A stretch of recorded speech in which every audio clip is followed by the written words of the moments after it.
शुरू करते हैं द डबल ड्रामे का एपिसोड नंबर 17। तो एपिसोड 17 के स्टार्टिंग में हम देखते हैं कि सभी लोग बाहर आ गए होते हैं और जो तीसरे मामा होते हैं ना, वो बहुत ही ज़्यादा खुश होते हैं। वो एक पोल पे खड़े होते हैं, कहते हैं कि देखो मैंने अपना स्टॉक, अपना दुकान बचा लिया, मैंने अपना दुकान बचा लिया, मैं हूँ अपने दुकान, अपने स्टॉक का मालिक, मैं हूँ। बहुत ज़्यादा खुश होते हैं। तो यहाँ पे जियांगली जो होती है कहती है कि मामा पहले नीचे आओ और आपको घर जाना चाहिए। तो वो कहते हैं नहीं हटो, मुझसे दूर हटो, और उसे ऐसे धक्का देके दूर कर देते हैं। जब वो धक्का देते हैं ना तो जियांगली गिरने वाली होती है, लेकिन जो मिस्टर ड्यूक्सू होता है उसे रोक लेते हैं।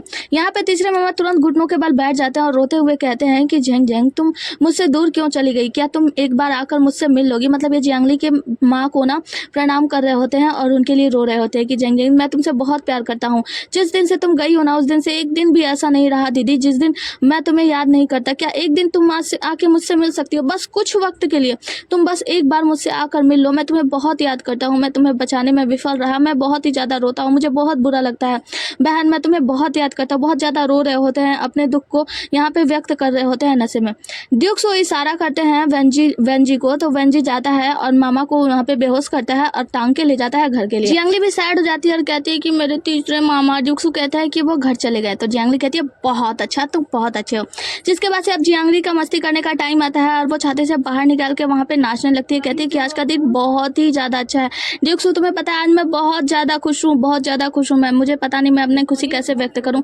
और वहाँ पे नाचने लगती है। कहती है कि ड्यूक्सू तुम्हें पता है तुम क्या हो, तुम हो तुम तोप हो, तुम तोप हो ड्यूक्सू। और उसके पास जाती हैं, मतलब ड्यूक्सू के पास जाती है। तो ड्यूक्सू कहते हैं कि देखो तुम अभी बहुत ही ज़्यादा नशे में हो। जियांगली कहती है किसने कहा मैं नशे में हूँ, उसका छाता दूर फेंक देती है। फिर उसका हाथ पकड़कर घूमने लगती है गोल गोल और कहती है कि मैं नशे में नहीं हूँ, मैं नशे में हो ही नहीं सकती, तुम्हें पता है मैं बिल्कुल होश में हूँ, मुझे आज बहुत ही ज़्यादा खुशी हुई है, मैं नशे में नहीं हो सकती, मैं नशे में नहीं हूँ। ड्यूक्सू कहते हैं कि देखो तुम इतनी ज़्यादा नशे में हो, तुम इतनी ज़्यादा नशे में हो ना कि तुम्हें होश ही नहीं है कि तुम क्या करी हो। ड्यूक्सू कहती है किसने कहा कि मुझे होश नहीं है कि मैं क्या करी हूँ, मुझे पूरा होश है।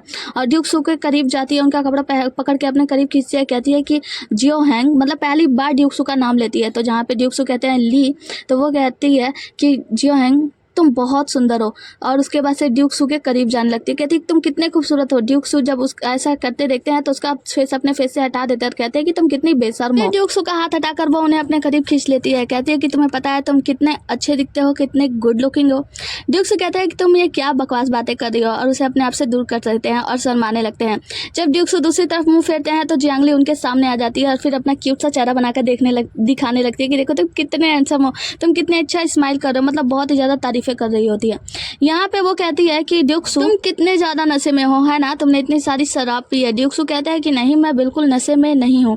जियांगली कहती है कि देखो तुम मुझसे कभी भी झूठ नहीं कहते, तुम मुझसे कभी भी सच नहीं कहते, हमेशा मुझसे झूठ बोलते हो, तुम नशे में हो और तुम एक आदमी हो, फिर भी तुम नशे में कैसे नहीं हो सकते, मतलब इतना ज्यादा शराब पीने के बाद भी तुम नशे में नहीं हो, तुम एक आदमी नहीं हो, है ना।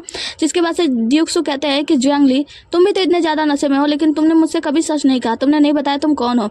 जियांगली कुछ नहीं बोलती और फिर यहाँ पे झुका के ड्यूक्सू को धन्यवाद कहने लगती है। धन्यवाद ड्यूक्सू, धन्यवाद ड्यूक्सू, और गिरती पड़ती हुई धन्यवाद ड्यूक्सू, धन्यवाद ड्यूक्सू कर रही होती है। तो ड्यूक्सू उसे अपने पास लाते हैं और कहते हैं कि खड़ी हो जाओ। जिसके बाद से ड्यूक्सू अपना ऊपरी कोट निकालते हैं और जियांगली को पहना देते हैं। जियांगली उनके गले लग जाती है। तो ड्यूक्सू कहते हैं चलो मैं तुम्हें तुम्हारे घर छोड़ देता हूँ। जियांगली कहती है घर, मेरा तो कोई घर ही नहीं है।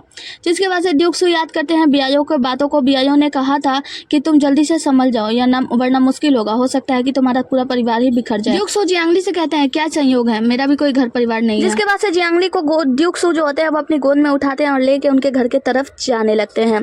आगे की सीन में हम देखते हैं मिस ये जो होती है वो टोंग के साथ परेशान हो रही होती है कि जियांगली अभी तक क्यों नहीं आई, इतनी बारिश हो रही है और मौसम भी खराब है।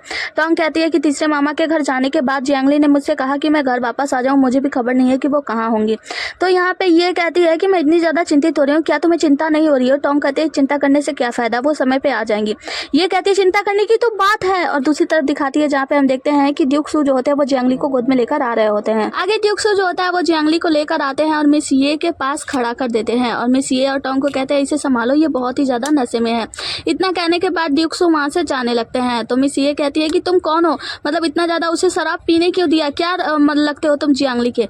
तो यहाँ पे ड्यूक्सू जाते हुए कहते जाते हैं कि मैं उसका रक्षक हूँ और चले जाते हैं। ड्यूक्सू यहाँ से चले जाते हैं, सभी लोग चिंतित नजरों से ड्यूक्सू को देख रहे होते हैं और यहाँ पे जियांगली जो होती है वो भी अपना आँख खोलकर ड्यूक्सू को जाते हुए देखती है। दूसरी तरफ हम बुलान को देखते हैं जो कि एक कमरे में होती है, कुछ चाय वाय बना रही होती है और हम देखते हैं कि इसके ऊपर वाले छत पे जो होता है ना वो लूजी होता है, लूजी इस पे नजर रखे होता है और दूसरी तरफ एक जगह पे वांजी होता है और यहाँ पे ड्यूक्सू भी होते हैं।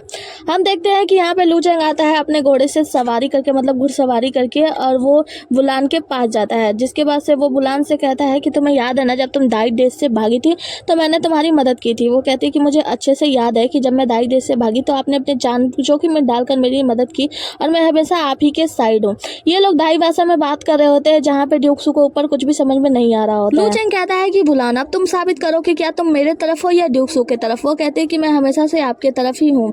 तो यहाँ पे लूचेंग कहता है कि तुम्हें याद है ना कि तुम्हारा भाई मेरे कब्जे में है तो तुम्हें मेरा ही कहा मानना है, जो मैं कहूँगा वही तुम करोगे। तो यहाँ पे बुलान कहती है हाँ बिल्कुल। ड्यूक्सू देखते हैं जो कि ऊपर से सुनने की कोशिश कर रहे होते हैं, लेकिन क्योंकि ये दाई भाषा होती है इन्हें समझ में नहीं आता, जिसके बाद से हम इस आदमी को देखते हैं ये अपने चेहरे से मास्क हटाता है, मतलब हाँ लूचेंग। तो लूचेंग उससे कहता है कि अब मुझे सच्चाई बताओ ड्यूक्सू कहाँ है। वो कहती है कि वो यही है हमारे ऊपर।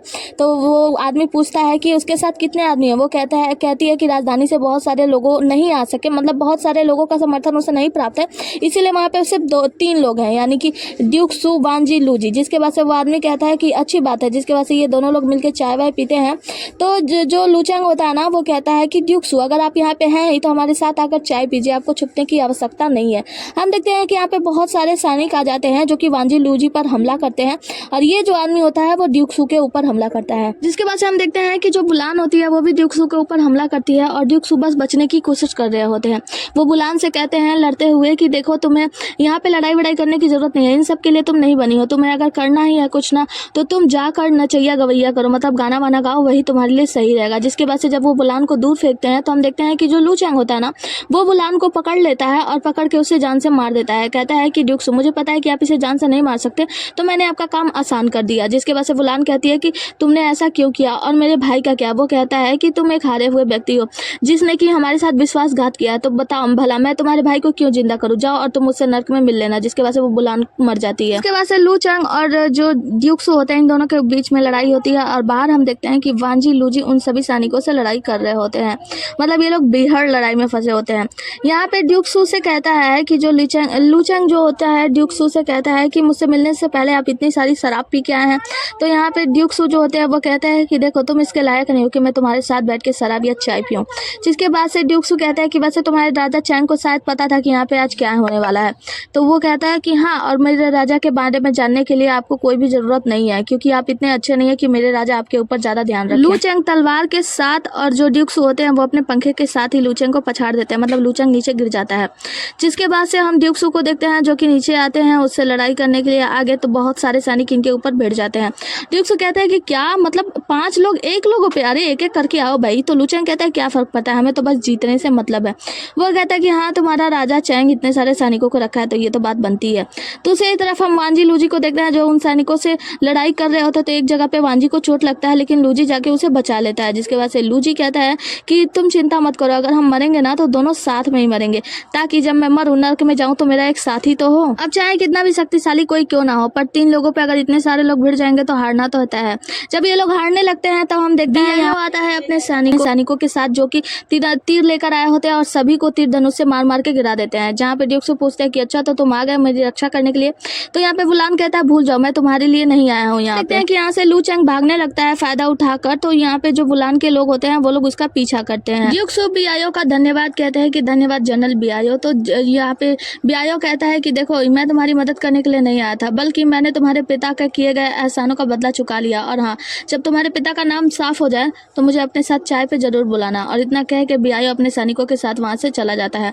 ड्यूक्सू कहते हैं कि हाँ बिल्कुल मैं तुम्हें जरूर बुलाऊंगा। ड्यूक्सू यहाँ पे होते हैं तो वांजी, लूजी आते हैं और कहते हैं कि मेरे महाराज, मेरे आका जो लूचेंग था वो भाग चुका है। ड्यूक्सू कहते हैं खैर कोई बात नहीं, यहाँ पे जो लोग पड़े हुए हैं इन लोगों को पकड़ो और ले चलो पूछताछ के लिए। आगे की सीन में गवर्नर टोंग अपने आदमी से बात कर रहे होते हैं और उनका आदमी बताता है कि जियांगली ने पता लगा लिया और आपको पता है बियायो ने उस आदमी का नाम बता दिया जिसने कि उस पौधे को खरीदा था।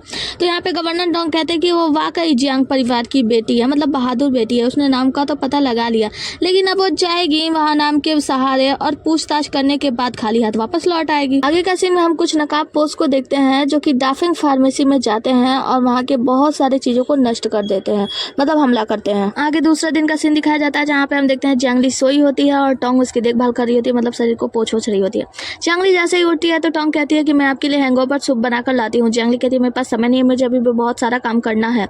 इतने ही देर में हम यहाँ पे ये को देखते हैं जो कि आती है और कहती है कि तुम चिंता मत करो, मैंने तुम्हारे लिए पेरीला सूप बनाया है और सूप बनवाया है ताकि तुम्हारा जो नशा है वो उतर जाए और तुम्हें ताजगी मिलेगी, बस तुम थोड़ा सा आराम कर लो। जिसके बाद से ये पूछती है कि अच्छा बताओ कल रात तुम और मामा जी कहाँ गए थे। वो बताती है कि मैं कल काले बाजार में गई थी वो फूल के खरीदार की जांच करने के लिए, और लुयांग के काले बाजार में ये सारी खबरें मिल चुकी हैं और आज अगर सब कुछ ठीक रहा तो तुम्हारे दुकान पे जो मामला चल रहा है ना गंभीरता से, वो सारा कुछ सुलझ जाएगा।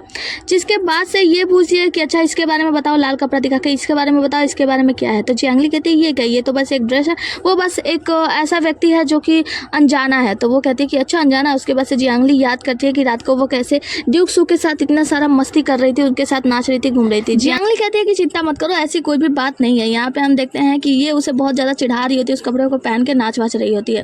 जियांगली कहती है कि देखो वो बस एक अनजाना व्यक्ति है जिसने मेरी मदद की थी, इतना ज़्यादा कुछ सोचने बचने वाली बात नहीं है। ये कहती है कि अच्छा अनजाना व्यक्ति, लेकिन उसने फिर ऐसा क्यों कहा कि वो तुम्हारा रक्षक है। जियांगली कहती है ऐसी बात नहीं है, वो बस ऐसी बकवास बातें करता रहता है, तुम इन सब बातों में क्यों, इन सब के बारे में क्यों पढ़ती हो, इन सब बातों को ना सोचना छोड़ दो।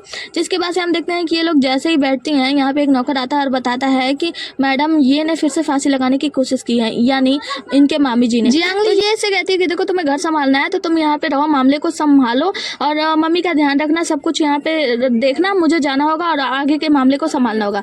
जिसके बाद से हम देखते हैं कि जियांगली बाहर जाती है तो इसके साथ इसके तीसरे मामा होते हैं। तीसरे मामा कहते हैं कि एक बात बताओ कि तुमने बियायो को हराया कैसे, क्योंकि जो बियायो है ना वो लुयांग सिटी का सबसे बड़ा पियक्कर है। तो वो कहती है कि खैर छोड़ो बकवास मत करो, वैसे भी वो हार ही गया ना।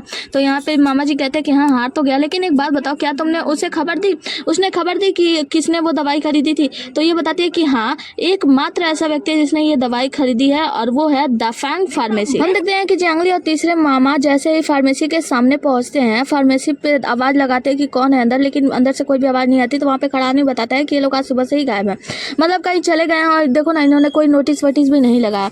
तो यहाँ पे इसके मामा जी कहते हैं कि ऐसा लगता है कि कल जब हम लोग मियाओ से मिलने के लिए गए थे, मतलब वहाँ बियाओ से मिलने के लिए गए थे, वहाँ पे जब हमने खबर लगाया इसका नाम पता चला तो ऐसा लगता है कि वो खबर लीक हो गई, मतलब यहाँ तक बात फैल गई और लोग शायद जाकर कहीं छिप गए। जिसके बाद से मामा जी आइडिया लगाते हैं, इनका एक स्टूल लेते हैं और अपने एक आदमी को उनके फार्मेसी में घुसा देते हैं, कहते हैं कि वो अंदर जाके जांच करेगा, हमें आओ तब तक हम यहाँ पे बैठ के खाते हैं। जिसके बाद से ये लोग जाकर वही रेस्टोरेंट के पास बैठ जाते हैं और मामा जी कहते हैं कि तुम्हें जो चाहिए वो ऑर्डर कर लो। ये लोग खाने के लिए बैठे ही होते हैं तो हम देखते हैं गवर्नर टोंग यहाँ पे अपने सैनिकों के साथ आते हैं। जियांगली इन्हें देखती है, कहती है कि ये लोग यहाँ पे किस लिए आए हैं। हम देखते हैं गवर्नर टोंग आते हैं इसी फार्मेसी के बाहर। तो जियांगली पूछती है कि आप लोग यहाँ पे क्या कर रहे हैं। तो यहाँ पे गवर्नर टोंग बोलते हैं कि अच्छा आप लोग भी यहाँ पे आए हैं क्या, इसलिए आए हैं क्या कि आप लोगों को पता चला है कि फार्मेसी में किसी एक की मृत्यु हो गई है, मैं इसी खून के मामले में जांच करने के लिए आया हूँ। तो वो कहती है नहीं हम तो यहाँ बस बंस खाने के लिए आए हैं। जियांगली कहती है और मामा जी के साथ वहीं पे बैठ जाती है। गवर्नर टोंग कहते हैं हाँ ठीक है फिर आप लोग बैठिए। जिसके बाद हम देखते हैं ये लोग जांच करने के लिए अंदर बहुत सारे सैनिक चले जाते हैं। गवर्नर टोंग कहते हैं, यहाँ पे एक सैनिक आता है कहता है कि गवर्नर टोंग अंदर में 8 लोगों की मृत्यु हो चुकी है और हमने एक हत्यारे को पकड़ भी लिया है। गवर्नर टोंग कहते हैं कि जो भी होगा हम सच्चाई का पता तो लगा के ही रहेंगे। ढेर सारा अपना भाषण वाषण देते हैं और उस हत्यारे को लेकर आया जाता है और जिस आदमी को लेकर आया जाता है ये सू होता है जो कि तीसरे मामा का साथी होता है। यहाँ पे तीसरे मामा को बहुत ही ज्यादा गुस्सा आ रहा होता है, कहते हैं कि इनको मुझे बोलने दो। तो जियांगली उन्हें पकड़ के बैठा देती है, कहती है कि मामा जी अभी शांत हो जाइए, अगर आप अभी जाते हैं तो हम दोनों भी इसमें फंस जाएंगे और साथ ही हम सू को भी नहीं बचा पाएंगे। अगर हमें बचाना है तो बस हमें थोड़ा सा शांति रखना होगा। गवर्नर टोंग को देखते हैं जो कि उस आदमी को मार पीट रहे होते हैं, कह रहे होते हैं कि सच्चाई बताओ आखिर तुम्हारा साथी कौन है।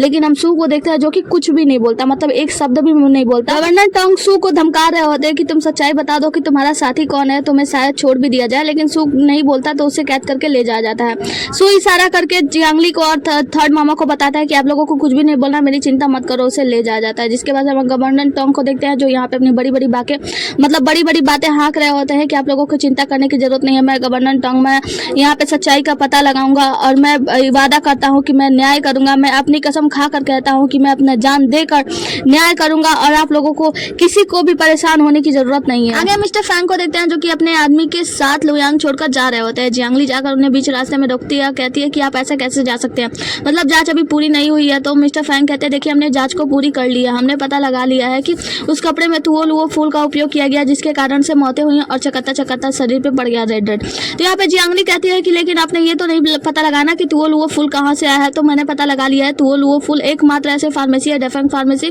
जहाँ पे तुओ लुओ फूल को लाया गया था। तो तुओ लुओ फूल की जांच कराने के लिए, मतलब आगे की जांच करने के लिए आपको डेफेंग फार्मेसी में भी जाना चाहिए। तो यहाँ पे मिस्टर फैंग कहते हैं कि देखिए मैं कढ़ाई बुनाई का प्रभारी हूँ और मुझे जितनी जाँच करने का आदेश दिया गया था मैंने उतना जाँच कर लिया। अब मुझे राजधानी जाना होगा और वहाँ पे जाके रिपोर्ट करना होगा। जियांगली कहती है लेकिन आप ऐसे कैसे जा सकते हैं, अभी तो मामला पूरी तरीके से सुलझा भी नहीं है। तो वो कहते हैं कि देखिए दूसरी महिला जियांगली आप बहुत ही ज़्यादा बोलती हैं, तो आप जो करना है वो कर लीजिए, लेकिन अब हम इससे ज़्यादा जाँच वाँच नहीं कर सकते। और वहाँ से वो दोनों लोग चले जाते हैं। आगे हम ये को और टोंग को देखते हैं, जो दोनों लोग इंतजार कर रहे होते हैं जियांगली का कि आखिर सब कुछ ठीक होगा या नहीं होगा। ये दोनों लोग परेशान हो रहे होते हैं। सुबह से शाम हो जाती है लेकिन जियांगली अभी तक भी नहीं पहुँचती। ये लोग बहुत ही ज़्यादा चिंता में होते हैं कि आखिर जियांगली आएगी, सब कुछ ठीक होगा या नहीं होगा। तभी यहाँ पे जियांगली आती है, मामी जी और सभी लोग चिंतित थे उसके तरफ दौड़ते हैं और कहते हैं कि सब ठीक तो है ना जियांगली, क्या कुछ ठीक हुआ या नहीं हुआ। जियांगली कहती है कि माफ़ करना, मैं नहीं कर पाई, मैंने बहुत कोशिश की लेकिन मामला नहीं सुलझ पाया। जिसके बाद से मामी जी कहती है तुम चिंता मत करो, तुमसे जितना हो सका है तुमने किया, तुमने हमारे लिए बहुत मदद की है।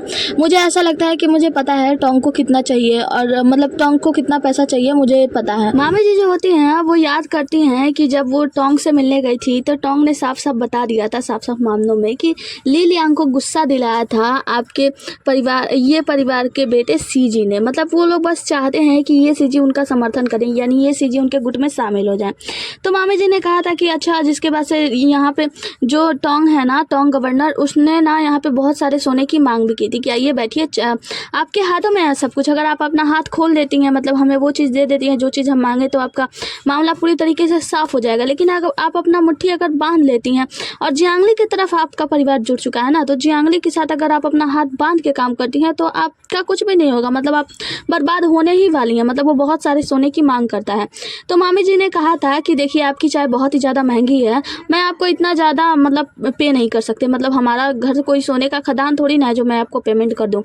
जिसके बाद से हम आज का सीन देखते हैं जहाँ पे जियांगली कहती है देखिए हम उन्हें वो नहीं दे सकते जो वो चाहते हैं, मतलब हम उन्हें इतना ज़्यादा सोना वगैरह देना और ये चीज़ें उनके साथ काम करें, ये सब हम कैसे उन्हें दे सकते हैं, हमें कोई दूसरा रास्ता ढूंढना होगा। तो यहाँ पे मामी जी कहती हैं देखो जियांगली, मतलब हम तुम्हारे पे इतना सारा बोझ नहीं डाल सकते, तुम अभी भी तो एक बच्ची ही हो ना, और साथ ही पैसा माने नहीं रखता। देखिए हम लोग इतने सालों से व्यवसाय कर रहे हैं तो हमारे पास पैसों की कमी नहीं है। और वो लोग झूठ कहते हैं जो लोग कहते हैं कि पैसा मायने नहीं रखता, पैसा बहुत मायने रखता है और सबसे ज़्यादा मायने तो परिवार रखता है ना। तो हम परिवार के अगर इतना ज़्यादा पैसा लगा भी देते हैं तो कोई फ़र्क नहीं पड़ता। जियांगली तुम भी हमारा परिवार हो, एक बार सोचो कि हाँ मानते हैं हम इतने पैसों को चुकाकर हम अपने परिवार को सही करने जा रहे हैं, लेकिन इसमें गलत ही क्या है। आगे हम सीए को देखते हैं जो कि दुकान में होती है और जियांगली को बता रही होती है कि जब मैं छोटी थी तब मैं यहाँ छुप जाया करती थी। तुम्हें पता है पिताजी ने मुझे हिसाब किताब करना, दुकान पे सामान बेचना, सब कुछ सिखाया, लेकिन आज मैं पिताजी के साथ नहीं हूँ, मुझे पिताजी को बाहर निकलवाना है। जिसके बाद से बाहर वो बोर्ड लगा देती है कि मतलब दुकान बिक्री के लिए है और इच्छुक खरीदार आकर खरीद सकते हैं। वो रोने लगती है कि मैं इसे पाने की कोशिश जरूर करूंगी। जिसके बाद से जब जियांगली उसे अपने तरफ दिखाती है तो वो मुस्कुराते हुए कहती है कि तुम चिंता मत करो, हम लड़ाई करेंगे और हम लड़ाई जरूर जीतेंगे, मतलब मैं ये दुकान वापस पा कर रहूंगी। और जिसके बाद से उदास होकर वहाँ से चली जाती है। जियांगली भी उदास होती है कि अब मैं कुछ कर नहीं सकती। आगे हम मामी जी को देखते हैं जो कि दहेज में मिले हुए जमीन जायदाद को बेचने का कोशिश कर रही होती है, मतलब एक बाग जो कि उनके माँ ने बड़ी प्यार से दिया था क्योंकि उसमें बहुत मीठे फल आया करते थे। इनकी नौकरानी समझाती है कि आपको ये सब चीज़ें बेचने की क्या ज़रूरत है, ये तो आपका दहेज है ना। तो वो कहते हैं जब तक मेरे पति मेरे साथ नहीं है मैं उनके लिए कुछ भी बेच सकती हूँ, और जल्दी से दलाल को बुलाओ, हमें ये सारी ज़मीनें और जायदाद को बेचना है। और उसके बाद से अब वो सारे जमीन जायदादों के कागजात लेकर रोने लगती हैं। जियांगली के तीसरे मामा को देखते हैं जहाँ पे जियांगली अपने तीसरे मामा को देखने के लिए जाती है तो इनका स्टॉक यानी इनका दुकान भी बेचा जा रहा होता है। मतलब यहाँ पे कुछ खरीदार आए होते हैं और बातें कर रहे होते हैं कि मालिक को कुछ पैसे की जरूरत थी इसीलिए वो अपना दुकान बेच रहे हैं। हम तीसरे मामा को देखते हैं जो कि अपना सारा सामान, कीमती सामान को बाहर निकाल रहे होते हैं। जियांगली कहती है कि आप ये अपना दुकान क्यों बेच रहे हैं। तो वो कहते हैं कि आप तुमको तो पता है ना मैं इतने सालों से इस दुकान पे काम कर रहा हूँ पर कोई भी मुनाफा नहीं हो, इसीलिए सोचा कि मैं ये दुकान बेच दूँ और बेचकर पैसे वैसे जमा करूँ। तो यहाँ पे जियांगली कहती है कि आप ये सब अपने बड़े भाई के लिए कर रहे हैं ना, मतलब दूसरे मामा जी के लिए। वो कहता है कि नहीं ऐसा नहीं है, मैं तो बस उनकी मदद करना चाहता हूँ, मैं चाहता हूँ कि ये सब सामान वामान बेच के मैं उनको पैसा दे दूँ। वैसे भी जब हमने ये दुकान खोली थी, मैं और बड़े भैया मिलकर हमने ये दुकान खोली थी, भाभी और भैया ने बहुत अच्छे से इस दुकान को संभाला। मैं भी थोड़ा बहुत काम करता था लेकिन क्योंकि मैं अभी जवान था मैंने सारे काम को नुकसान पहुँचा दिया बड़े भैया और भाभी के मरने के बाद, मतलब बहुत ज़्यादा नुकसान हुआ। लेकिन अब ये सब किसी काम का नहीं है तो मैंने सोचा सब कुछ बेचकर मैं भाई की मदद कर देता हूँ। जियांगली कहती है तो आप खुद जाकर ये पैसा उन्हें दे दीजिए। तो वो कहता है कि नहीं मैं नहीं जा सकता, एक काम करो ये सारे पैसे ले लो और ये कुछ कीमती सामान है ले जाकर उन्हें दे देना, बहुत ज़्यादा तो नहीं है पर उन्हें दे देना, कहना बेचने के बाद कुछ बहुत सारा सामान उन्हें मिल जाएगा। यहाँ पे मामा जी कहते हैं कि तुम ले जाकर इसे दे देना, तो जियांगली कहती है नहीं आप जाओगे, वो कहते हैं नहीं तुम जाओगी, तो वो कहते हैं नहीं आप जाओगे, मैंने कहा ना। उसके बाद से जियांगली देखती है वहाँ पे एक रेड कलर का जो गाउन मतलब कपड़ा वगैरह होता है। जियांगली कहती है ऐसा लगता है कि ये नृत्य करने वाला ड्रेस है। तो मामा जी कहते हैं क्या कहने का मतलब है तुम्हारा, तो वो कहती है कि कुछ नहीं, बस मैं कुछ सोच रही थी। और फिर कहती है कि कुछ नहीं, बस देखो मेरे पास एक आइडिया है। आगे की सीन में हम देखते हैं ड्यूक सू जियांगली दोनों साथ में बैठे होते हैं। ड्यूक सू कहते हैं कि अच्छा तो आप मेरे लिए यहाँ पे खाना लेने के लिए आई थी, मतलब मेरे लिए खाना खिलाना चाहती थी है ना। तो वो कहती है कि हाँ। तो वो कहते हैं तो कुछ अच्छी जगह पे चलती ना। वो कहती है कि आपको पता है ये ना लुयांग सिटी के सबसे अच्छे बंस यहाँ पे मिलते हैं, इसीलिए मैं आपको यहाँ पे लेकर आई हूँ। इसके बाद से ड्यूक सू उस बंस को उठाते हैं और एक टेस्ट करते हैं। तो जियांगली पूछती है कि कैसा है, तो ड्यूक सू कहते हैं हाँ अच्छा है, कुछ खास नहीं। जिसके बाद से जियांगली कहती है कि वैसे उस रात के लिए आपका धन्यवाद। तो ड्यूक सू कहते हैं क्या तुम्हें याद है मतलब उस रात को क्या क्या हुआ। वो कहती है कि हाँ थोड़ा बहुत याद है, लेकिन मैं तो बस आपको ये लाल वाले कपड़े लौटाने के लिए आई थी। तो वो कहते हैं कि उस रात मैंने आपके लिए ये लाल कपड़े उधार में दिए थे, इसी के बदले में आज आप मुझे खाना खिला रहे हो है ना। तो जियांगली कहती है कि हाँ वो तो है, लेकिन इसके बदले में मैं चाहती हूँ कि आप एक नाटक करो। तो वो कहते हैं क्या मतलब, मुझे आपसे आपका कोई नाटक वाटक नहीं देखना है। जिसके बाद से ड्यूक सू वहाँ से जाने लगते हैं। तो जियांगली उनके पीछे पीछे आती है। तो ड्यूक सू कहते हैं कि पिछली बार जब मैंने आपकी मदद करने की कोशिश की तो आपने कोशिश की कि आप मुझे शराब पिलाओ, मतलब आपने मुझे नशे में डालने की कोशिश की। अब आप क्या करना चाहते हैं। जियांगली कहती है कि बस मैं चाहती हूँ कि आप एक नाटक देखें। तो यहाँ पे जब ड्यूक सू का हाथ पकड़ के खींच के ले जाने वाली होती है तो ड्यूक सू उसका हाथ पकड़ के अपने करीब खींच लेते हैं। कहते हैं कि ठीक है फिर दिखाओ तुम्हारा नाटक। जियांगली ले जाकर अपने सीन में बैठा देती है और कहती है कि ठीक है फिर हम अपना नाटक शुरू करते हैं। आगे के सीन में हम देखते हैं कि ढेर सारे पैसे और घर जमीन जायदाद के कागजात सब कुछ लेकर मैडम ये टोंग के पास जाती हैं, मतलब टोंग गवर्नर के पास, और उसको देते हुए कहते हैं कि ये हमारे जीवन भर की जमा पूंजी है, हम लोग जितने भी कमाए हैं वो सारे पैसे आपको दे दिए, आप कृपया नरमी दिखाइए और मेरे पति को छोड़ दीजिए। जिसके बाद से टोंग कहते हैं कि आपने पहले ये सब दे दिया होता तो शायद छूट जाते, लेकिन अभी तो देरी हो चुकी है, मतलब इतने कम पैसों में ये सब काम कैसे हो सकता है। और वो सारे पैसे वहीं पे उछाल देते हैं। जिसके बाद से जो मामी जी होती हैं वो चिंतित हो जाती है कि अब क्या होगा, रोने लगती है और रोते हुए अपने तिजोरी की चाबी निकालती है। कहती है कि इसमें थोड़े बहुत और पैसे पड़े हुए हैं, इसके अलावा अब हमारे पास कुछ भी नहीं है, मैंने जीवन भर की सारी संपत्ति आपको दे दी है, तो कृपया अब नरमी दिखाइए। जिसके बाद से हम टोंग गवर्नर को देखते हैं, वो चाबी लेके बहुत ही ज्यादा खुश हो जाता है। पैसे ही पैसे, बहुत सारे पैसे, हाँ बहुत ज्यादा खुश हो जाता है। आगे किसी में हम ड्यूक सू को देखते हैं जो कि अपने घाव पे पट्टी कर रहे होते हैं, दवाई ववाई लगा रहे होते हैं और कपड़े वपड़े पहन रहे होते हैं। तभी यहाँ पे लूजी आता है और लूजी आकर बताता है कि मेरे आका हमें ठिकाने का पता लग चुका है जहाँ पे प्रशिक्षण किया जाता है उन सैनिकों को, और आपको पता है उन सैनिकों के द्वारा चुलैंग का कोई भी पता नहीं है, मतलब उन्हें चुलैंग के बारे में पता नहीं है, तो हम क्या करें उन्हें पीट पाट के पूछताछ करें। तो यहाँ पे ड्यूक सू कहते हैं नहीं इसकी जरूरत नहीं, क्योंकि उन सैनिकों को सच में चुलैंग का पता नहीं है। तो वो कहते हैं कि तो अब हम क्या करेंगे, क्योंकि वुलन मर चुकी है, चुलैंग का पता नहीं, वो भाग गया, तो अब हम करेंगे क्या, अब तो मामला फिर से ठंडा पड़ गया है। तो यहाँ पे ड्यूक सू कहते हैं कि ये बताओ ये जहाँ पे प्रशिक्षक चल रहा था वो जगह खरीदा हुआ है, मतलब किराए पर है या कि कोई इसका मालिकाना अधिकार है। तो वो कहते हैं नहीं ये किराए पर है, क्योंकि हर साल ये लोग किराए वाला घर लेते हैं और वो हर साल में बदल देते हैं।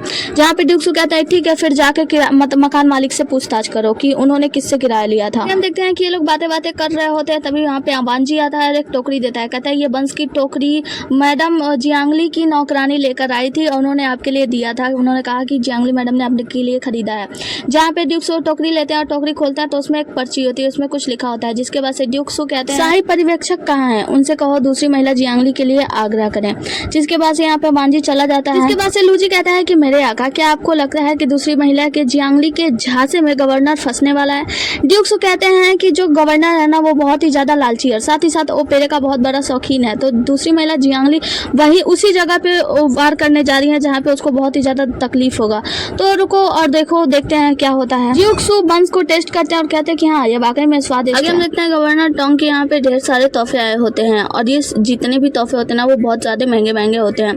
कुछ तोहफे ऐसे होते हैं जो ओपेरा वाले में यूज होते हैं, ओपेरा वाले कार्यक्रम में यूज होता है, जैसे वहाँ पे यूज होने वाले ड्रेस, वहाँ पे यूज होने वाले हेयर पिन, ये सब कुछ देख के ना गवर्नर टोंग बहुत ही ज्यादा खुश हो रहे होते हैं। सब कुछ एक एक करके निकाल रहे होते हैं, पहनने की कोशिश कर रहे होते हैं, डाल रहे होते हैं, फिर सोच रहे होते हैं कि उन्होंने कहा था कि 10% मतलब ये परिवार का 10% जो संपत्ति होती है ना वो आपकी होती है, और ये सब सोच के ना गवर्नर टोंग बहुत ही ज्यादा खुश हो रहे होते हैं। आगे की सीन में हम देखते हैं कि कुछ लोग जो होते हैं वो अपने सैनिकों के साथ आते हैं मैंग्यू के पास और कहते हैं कि हमें सूचना मिली थी कि शाही दरबार में दी जाने वाली जो वस्तुएं हैं, श्रद्धांजलि है, उसे रोक दिया गया है। तो यहाँ पे मेंग्यू जो होता है वो तुरंत घुटनों के बल बैठ जाता है, कहता है कि मुझे माफ़ कीजिए, दरअसल शाही दरबार में दी जाने वाली जो श्रद्धांजलि है उसे रोका नहीं गया, बल्कि गवर्नर टोंग के द्वारा लूट लिया गया है। गवर्नर टोंग ने उसे ले लिया और साथ ही उन चीज़ों की, श्रद्धांजलि के लिए जमा की गई चीज़ों की जो रखवाली कर रहा था सुन, उसको भी पकड़ के गिरफ्तार कर लिया गया है।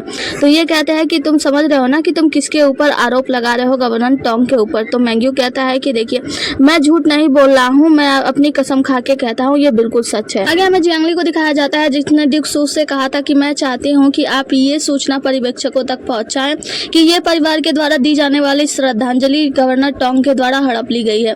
तो ड्यूक सू ने कहा था कि मुझे नहीं लगता कि तुम्हारा ये प्लान काम करेगा। तो उसने कहा था कि बस आप सूचना पहुंचा दीजिए, मैंने तीर लगाया है, देखते हैं निशाने पे लगता है या नहीं लगता है। वैसे अगर आप ये सूचना पर्यवेक्षकों तक पहुंचाएंगे तो वो लोग जरूर लुयांग सिटी में आएंगे इसकी जांच करने के लिए। जिसके बाद से हम पर्यवेक्षकों को देखते हैं जो कि छापा मार देते हैं गवर्नर टोंग के घर के पास, मतलब उनके कार्यालय में। यहाँ पे उन्हें ढेर सारा ओपेरा से, मतलब ओपेरा वाला सामान मिलता है और सारे सामान पाने के बाद वो लोग कहते हैं गवर्नर टोंग कहाँ है। यहाँ जियांगली को देखते हैं जो कि कहते हैं कि आपका ऐसा करने के पीछे क्या कारण है। वो कहती है कि इसे कहते हैं जेव का तेल लौटाना, मतलब वो जैसा हमारे साथ कर रहा था हम वैसा ही उसी के साथ कर रहे हैं। आगे की सीन में हम गवर्नर टोंग को देखते हैं जो कि ओपेरा वाले कपड़े पहन के याओ याओ कर रहा होता है, मतलब ओपेरा का डांस वांस कर रहा होता है अपने साथी के साथ। यहाँ पे हम देखते हैं कि पर्यवेक्षक के साथी आ जाते हैं और उसे चारों तरफ से घेर लेते हैं और कहते हैं कि आपको गिरफ्तार किया जाता है क्योंकि आपने दरबार में मिलने वाली श्रद्धांजलि को खुद अपने पास रख लिया है। जिसके बाद से हम कहते हैं कि अगर गवर्नर टोंग ने ये कह दिया कि वो सारा सामान है उसे खुद दिया गया है ये परिवार के द्वारा, ये सब ना इतना मुश्किल क्यों है। मतलब हाँ, उन लोगों के सामने अपना नाम तो आराम से साफ कर सकता है क्योंकि वो गवर्नर टोंग है। जियांगली कहती है हाँ, वो अपना नाम आराम से साफ कर सकता है, लेकिन तब जब ये परिवार का कोई व्यक्ति, मतलब मुखिया, जाके वहाँ पे कह दे कि वो जितना भी सामान था वो गवर्नर टोंग को खुद हमारी तरफ से दिया गया है। और ये इतना सा बात कहलवाने के लिए गवर्नर टोंग को ये परिवार के सामने झुकना पड़ेगा, ये परिवार के मुखिया के सामने कहना पड़ेगा कि प्लीज़ मेरी मदद कर दो और उससे आके कह दो कि ये जितने भी सामान है वो सारे सामान अपने खुद ही मुझे दिए थे तोहफे के रूप में। लेकिन ये परिवार का कोई व्यक्ति ऐसा क्यों करेगा। जियांगली कहती है कि जब गवर्नर टोंग ये परिवार से भीख मांगेगा तो ये परिवार गवर्नर टोंग से कुछ भी करवा सकता है। तो यहाँ पे ड्यूक सू कहते हैं कि अगर गवर्नर टोंग का मामला एक बार सुलझ जाता है तो पर्यवेक्षक जो यहाँ पे आए हैं और खाली हाथ यहाँ से चले जाएंगे तो आपको क्या लगता है कि इसमें किसका दोष ठहराया जाएगा। मतलब जो पर्यवेक्षक आए हैं जांच वाच के लिए, उनको तो मैंने ही बुलाया है ना, तो उसमें दोष तो मुझे ही लगेगा कि मैंने उन्हें गलत सूचना दी। जियांगली कहती है कि आप चिंता मत कीजिए, अगर आप भविष्य में भी ऐसे रसदार बंस खाना चाहते हैं तो आप बिल्कुल फिक्र मत कीजिए, मैं सब कुछ सेटअप कर दूंगी, आपका नाम नहीं आएगा। आगे हम तीसरे मामा मेंग्यू को देखते हैं जो कि जियांगली से कहते हैं कि तुम्हें पता है उसका चेहरा देखने लायक था जब पर्यवेक्षक वहाँ पे जांच के लिए आए थे। मतलब वो कुछ बोल ही नहीं पा रहा था कि आगे करना क्या है। जियांगली कहती है कि तीसरे मामा देखो अभी तो खेल शुरू हुआ है और हाँ याद रखना जब भविष्य में वो हमारे पास आए और आपसे ये कहे कि आपको उनका नाम साफ करना है कि आपने ही उन्हें वो सारे सोने चांदी दिए हैं और बदले में वो आपको पैसे दे, तो आपको पैसे की मांग नहीं करनी है। आपको कहना है कि हमारे सूचो ब्रैकेट यानी हमारे दुकान का नाम वो साफ कर दे और साथ ही आपके जो साथी हैं जिनको मौत के वजह से गिरफ्तार किया गया है, मतलब मौत का आरोप लगाकर गिरफ्तार किया गया है, उसे भी छोड़ दे। तो यहाँ पे मेंग्यू कहता है कि लेकिन अगर वो एक बार छोड़ देता है तो आगे क्या करेगा, आगे तो वो और भी ज़्यादा गुस्से के मारे बलबला हो जाएगा। तो वो कहती है तुम चिंता मत करो, आगे वो कुछ कर ही नहीं पाएगा। लेकिन क्योंकि जहाँ तक मुझे ली का ख्याल है, ली को जब पता लगेगा कि इसने ये सब कुछ किया है और वो खुद एक मामले में फंस गया है तो ली उसे ज़्यादा दिन तक गवर्नर रहने नहीं देगा और उसे वहाँ उस पदवी से उतार देगा। तो यहाँ पे मेंग्यू मामा कहते हैं कि अरे वाह, तुमने तो एक तीर से दो निशाने कर दिए। जियांगली कहते हैं कि चाचा जी क्योंकि आपने अपनी दुकान बेच दी है तो मुझे ऐसा लगता है कि आपको घर वापस जाना चाहिए। वो कहता है घर कौन सा घर, तो वो कहते हैं कि अरे दूसरे मामा के घर। वो कहता है कि नहीं मैं नहीं जा सकता, देखो मैंने दुकान बेच दिया लेकिन अभी भी मैं गरीब हूँ, मैं अपना गरीबी सा शकल लेकर उनके पास कैसे जा सकता हूँ। जियांगली कहते हैं आप ऐसे क्यों बात कर रहे हैं, आपने दूसरे मामा की मदद के लिए ही तो अपनी दुकान बेची है। और आपको पता है जब दूसरे मामा को मैंने बताया कि उनकी मदद करने के लिए आपने अपनी दुकान बेच दी तो उन्होंने क्या कहा। वो कहते क्या कहा उन्होंने, यही कहा होगा ना कि वो दुकान चला नहीं सकता, बेच दिया तो अच्छा ही होगा। तो यहाँ पे जियांगली कहते हैं नहीं ऐसी बात नहीं है। उन्होंने ये कहा कि मुझे पता है कि मेरा भाई मेंग्यू जो है वो बहुत ही ज़्यादा काम का व्यक्ति है और उसे पता है कि क्या सही है क्या गलत है। और जब हम लोग पूरी तरीके से बिखर जाए, मतलब हमारा परिवार अगर संभल ना पाए तो एक काम करना, मैंने कुछ पैसे छिपाए हुए रखे हैं, वो पैसे लेना और ले जाकर मेंग्यू को दे देना और कहना वो अपना जीवन अच्छे से जिए। मतलब वो आपको आज भी इतना ज़्यादा याद करते हैं। मेंग्यू कहता है कि सच में मेरा भाई मुझे इतना याद करता है तो ठीक है मैं उनसे मिलने के लिए जरूर जाऊँगा ये परिवार। आगे हम देखते हैं कि ये परिवार में सभी लोग बहुत ही ज़्यादा खुश होते हैं, सभी लोग सामान वामान इधर उधर रख रहे होते हैं, घर को सजा रहे होते हैं। और क्योंकि यहाँ पे दूसरे चाचा आने वाले हैं ना, मतलब जेल से रिहा होकर, तो वो उनके पसंद का सारा चीज़ें कर रही होती है। उनकी पत्नी खुशी के मारे सारा घर सर पे उठाए होती हैं कि ये सामान उधर रखो, ऐसे करो वैसे करो, मेरे पति की पसंद की ये चीज़ करो वो चीज़ करो। यहाँ पे मिस ये को देखते हैं जो कि बहुत ही ज़्यादा खुश होती है और जियांगली होती है, मिंगू मामा होते हैं। यहाँ पे मिस ये जो होती है वो कहती हैं कि मुझे नहीं लगा था कि दिन इतना भी ज़्यादा खूबसूरत हो सकता है, मतलब आज मुझे इतना ज़्यादा अच्छा लग रहा है, मेरे तीसरे मामा भी घर आ गए, मेरे पिताजी भी घर आने वाले हैं। जिसके बाद से इसकी माँ आती है और ये से कहती है जल्दी जाओ आग लगाओ क्योंकि तुम्हारे पिताजी आते ही। यहाँ पे ये चली जाती है, जिसके पास से जो मामी जी होती है ना वो मिंगू के पास आती है, कहती है कि जाओ कुछ लालटेन लेकर बाहर लटका दो। मिंगू कहता है अरे मैं ही क्यों, ये जियांगली भी तो आराम से बैठी है, इसे ही बोल दो जाने के लिए। तो मामी जी कहती है अरे उसे कैसे मैं आदेश दे सकती हूँ, वो तो हमारे घर की रक्षक है ना। तो इसके वजह से मिंगू अभी जाते हैं, इससे पहले ही यहाँ पे मामा जी आ जाते हैं और मामा जी आते ही मतलब सामने आते हैं, देखते हैं सभी लोग जाके खड़े हो जाते हैं देखने के लिए मामा जी को। मामा जी दौड़ते हुए आते हैं और फिर कमरे में दौड़ते हुए भागे हुए चले जाते हैं। प्रिय मैंने तुम्हें बहुत याद किया, और आके अपने पत्नी के गले से लग जाते हैं। जिसके बाद से मम्मी कहती है बाहर निकलो और बाहर निकलो, और रूम से बाहर निकाल देती हैं। और यहाँ पे ये आती है आग वाग लेके कुछ और वहाँ पे रख दिया जाता है। फिर मामी जी कहती है कि अब जल्दी से इसको लांग के अंदर आओ ताकि तुम्हारी काली नजर भी उतर जाए। मामा जी अपनी बेटी से कहते हैं कि ये तुम्हें पहले लाना चाहिए था ना, अब मुझे फिर से वही नाटक करना होगा। और उसके बाद से वो क्या करते हैं, जो आग रखी होती है उसे लांगते हैं, लांग के अंदर आता है, फिर वैसे कहते हैं प्रिय मैंने तुम्हें बहुत याद किया, मैं तुमसे बहुत प्यार करता हूँ, और जाके अपने पत्नी को लिपट जाते हैं। उनकी पत्नी भी कहती है प्रिय मुझे भी तुम्हारी बहुत याद है वगैरह वगैरह, मतलब ऐसे ही नाटक कर रहे होते हैं। जिसके बाद से वो शांत हो जाते हैं और फिर जाते हैं मैंगू मामा के पास और मैंगू मामा से कहते हैं कि तुम बड़े दिन बाद यहाँ पे आए हो। दोनों हाथ मिलाते हैं तो मामा जी कहते हैं, मतलब बड़े मामा जो होते हैं वो कहते हैं कि वैसे इतने दिन तक तुम बाहर रहे हो लेकिन तुम्हारी आदतें बिल्कुल भी नहीं सुधरी, अभी भी तुम बच्चे ही हो। वो कहता है कि बूढ़े आदमी आप बूढ़े हो गए हैं, ऐसे कैसे बात कर रहे हैं, मतलब दोनों एक दूसरे के हाथ को जोर से दबा रहे होते हैं। ये इन दोनों की मस्ती होती है भाई भाई की, लेकिन दोनों इस दूसरे को जता रहे होते हैं कि मैं तुमसे बेहतर हूँ। जिसके बाद से इनकी नज़र जब जियांगली पे जाती है तो जियांगली से माफ़ी मांगते हुए कहते हैं कि मैंने तुम्हें पहले गलत समझा, हालांकि मैं तुम्हें पहले पसंद नहीं करता था, मैं तुम्हें यहाँ पे लेकर आया था लेकिन मैं तुम्हें निंदनीय नज़रों से देख रहा था, लेकिन तुमने हमारे परिवार के लिए इतना कुछ किया है कि मुझे मतलब शर्म आ रही है अपने आप पर कि मैंने तुम्हारे बारे में क्या क्या नहीं सोचा। जिसके बाद से जियांगली कहती है कि मामा जी ऐसी बात नहीं है, वैसे भी हम परिवार हैं, और जब मैंने वो सब कुछ किया था तो मैं बहुत छोटी थी और लोगों के बहकावे में आ गई थी, तो मैंने मामा को और नानी को बहुत ही ज़्यादा परेशान कर दिया था, बहुत कुछ बुरा भला कह दिया था, उसके लिए मुझे क्षमा करे। जिसके बाद से वो कहती है कि वैसे आपको बचाने के लिए और मैंने इतना कुछ भी क्या किया, ये परिवार के इतने सारे धन को लुटा दिया आप उसे। तो यहाँ पे मामी जी जो होती हैं वो कहती है कि तुम इसकी चिंता मत करो, वो जो पैसे थे ना वो श्रद्धांजलि मांगती है, हम लोग उसे भूल जाते हैं, उतने पैसे तो हम लोग फिर से कमा सकते हैं। जिसके बाद से ये लोग आपस में बातें करते हैं और कहते हैं कि जिस प्रकार से तुम्हारा नजरिया, मतलब जिस तरीके से तुम सोचती हो सबकी रक्षा करती हो, इससे हमें नहीं लगता कि तुमने कभी भी कोई गलती की होगी। मुझे ऐसा लगता है कि जिस सूरज ने यानी तुम्हारी सौतेली माँ ने जिस अपने भाई के मतलब तुम्हारे सौतेले भाई के मारने की खबर तुम्हारे ऊपर लगाई थी ना, इल्जाम लगाया था ना कि तुमने मार दिया था, मुझे ऐसा लगता है कि शायद वो भी तुम्हें फंसाया ही गया होगा। जियांगली कहती है कि वो सब पुरानी बातें हैं, उन बातों को हम लोग भूल जाते हैं। ये लोग आपस में बात करती हैं तो मैंगू मामा जो होते हैं वो कहते हैं कि जियांगली की पहली प्राथमिकता तो दादी से मिलना था, मतलब नानी जी से मिलना चाहती ना जियांगली, तो हम लोग उनसे मिलवाते हैं ना। तो जियांगली कहते हैं क्या नानी मामा से मिलकर खुश होंगी, कहीं वो मुझे माफ करेंगी या नहीं करेंगी। तभी नानी जी आती हैं और कहती हैं कि अगर तुम मुझसे जल्दी मिलने नहीं आई तो मैं तुम्हें माफ नहीं करती, इतने देर से तुम लोगों ने मुझे बताया मेरी पोती के बारे में। जिसके बाद से वो अंदर आती है और कहती हैं अच्छी लड़की यानी जियांगली, चला मुझे तुम्हें एक बार नजर भर के देखने दो। जियांगली यहीं पे घुटनों के बल बैठ जाती है, कहती है कि नानी माँ मुझे माफ कर दो। वो उन्हें खड़ा करती हैं और कहती है, नानी माँ कहती है कि पागल लड़की तुमने इतनी देर क्यों कर दी मुझसे मिलने के लिए, मैं तो कब से तुम्हारा इंतजार कर रही थी, मैं इंतजार कर थी कब तुम मुझसे मिले होगी, मेरे आसपास रहोगी। जियांगली कहती है नानी माँ आप मुझे माफ करती है ना। वो कहती है माफ किस बात के लिए, माफ वो तो तुम्हारा बचपना था, मैंने उस बात को कब से बुला दिया। उन्हें गले से लगा देती हैं। जिसके बाद से जियांगली को देखकर याद करती है, मतलब असली जियांगली को देखकर याद करती है, कहती है कि जियांगली ऐसा नहीं है कि कोई आपसे प्यार नहीं करता, माँ झंगनान के अलावा बहुत सारे लोग हैं आपके आसपास जो आपको बहुत ही ज़्यादा प्यार करते हैं और मैंने वो सारे रिश्ते सही कर दिए हैं। देखो मैं सब कुछ ठीक कर दूंगी और तुम्हारे प्रति सबको प्यार दिलाऊंगी कि सब लोग तुमसे बहुत ज़्यादा प्यार करते हैं। जिसके बाद से मैंगू मामा को नानी माँ डांटते हुए कहती हैं कि पागल लड़के इतने दिनों से तुम घर से बाहर रहे, देखो तुम घर पे आए तो तुमने अपने भाई का कारोबार भी संभाल लिया, मतलब अपने भाई को जेल जाने से बचा लिया। इसी तरह मिलकर काम करते रहना चाहिए और अब तुम वापस आ जाओ, मुझे पता है तुम बहुत ज़्यादा थक गए हो ना, तुम वापस आ जाओ अपने भाई के पास और हम सब मिलकर साथ में रहेंगे। मामा मैंगू कहते हैं कि हाँ माँ बिल्कुल मैं वापस आ जाऊँगा। जिसके बाद से मामा मैंगू कहते हैं कि वैसे माँ ये मेरी गलती नहीं थी, ये मेरे भाई की गलती थी, अगर मेरे भाई मुझे उधार पैसे दे देते तो मैं अपना मामला निपटा लेता ना। तो यहाँ पे बड़ा भाई जो होता है वो कहता है कि अच्छा रुको मैं तुम्हें बताता हूँ, और पैर से दौड़ा के मारने के लिए दौड़ाने लगते हैं और ये दोनों एक दूसरे से दूर भागने लगते हैं, मतलब छोटे मामा आगे आगे बड़े मामा पीछे पीछे। यहाँ पे जियांगली याद करती है अपने परिवार के बारे में और कहती है कि अगर मेरा परिवार भी आज होता तो हम लोग भी आज ऐसे ही खुश रहते, भाई और पापा हम तीनों साथ में कितना ज़्यादा खुश रहा करते थे और कितने ज़्यादा मस्ती किया करते थे।